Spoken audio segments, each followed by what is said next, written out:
Hello ladies and gentlemen, got a quick little NU game here for you against NeverGiveIn, and I've been pretty fortunate that I haven't yet faced a Mandibuzz in NU until this game, and I know these things are the bulkiest walls on both defences with less weaknesses.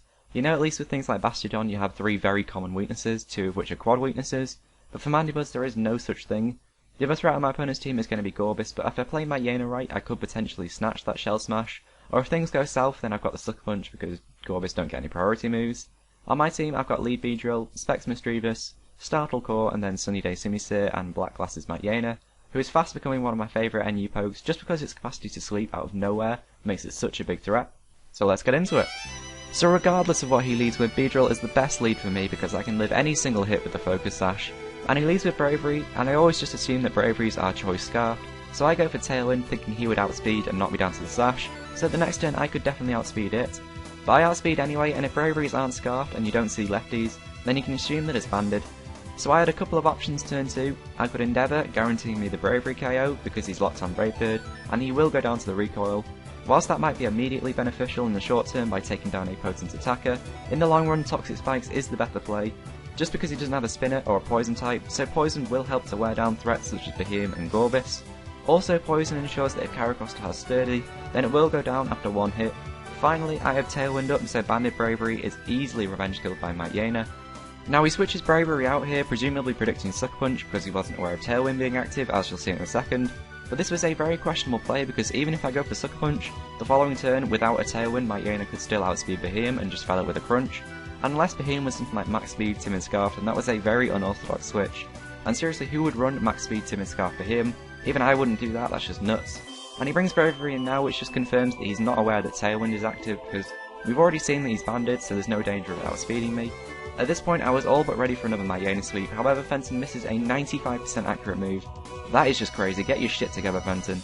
And that miss mattered if this Ice Fang here was nearer to min damage, because then another Ice Fang could have KO'd. However, if the Ice Fang was nearer to max damage, then I don't think it would have KO'd after lefties. So I come in with Simisear here. I expected him to switch to Carracosta to quad resist the fire move, so I just go for Sunny Day so that if he did make that switch I could just OHKO Carracosta with a Solar Beam. However, he stays in and roosts back to full. That was kind of a risky play because I may have gone for a Nasty Plot or a Substitute there. Now I go for Fire Blast here, which Under the Sun and Life Orb boosted absolutely smashes Mandibuzz. Doesn't quite score a KO, but you know what, I don't really care. I was just glowing with pride at Simisear here because it was a damn good effort. I've never seen anything do that to a Mandibuzz. But it's no biggie, I can just go for Hidden Power Rock to finish him off, but no, I am a retard who forgets Hidden Power types, and it's actually Hidden Power Ground, definitely not Hidden Power Psychic, because I'm not that bad. And Simisear goes down due to a trainer error. Now I didn't want to have to do this, but I now have to use Misdreavus and lock myself onto a move, and I didn't go for Shadow Ball there because I had that nagging little bit of doubt that just was telling me that a Shadow Ball won't kill from that range, and if he roosts then I've got nothing to deal with Mandibuzz. So he gets a safe switch to Torterra, but I have the ultimate check to Torterra in Grotle. And if I was Park Ground type, then these Wood Hammers would be doing a lot more to me. So I'm not in a massive need of attacking, just because Poison and Life Orb will finish him off for me.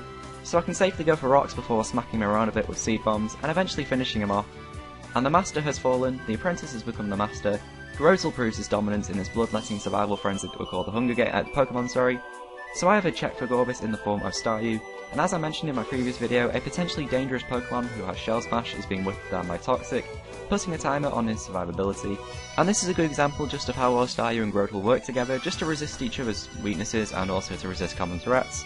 And with me being fully specially defensive, I'm pretty confident that Staryu can live a Hidden Power Grass, and Scald and Poison damage is racking up nicely, however he lives on the tiniest smidgen after this Surf, which means I now have to sack one of my 2 remaining Pokemon, and I know that a quad super effective Seed Bomb will KO Carracosta after Rocks, and that Grotle can live any single hit from Carracosta, whereas a T-Volt from Misdreavus I was pretty doubtful as to whether that will kill from full HP, so I played it safe. Incredibly Carracosta outspeeds, even though Grotle's base speed is 4 points higher than Carracosta, which says that he has speed investment and he might bin another Shell Smash set. But anyway, that will be the game. It was a really enjoyable and close game, thank you very much NeverGiveIn, and I hope you all enjoyed that, and with that being said, I will see you all next time. Goodbye.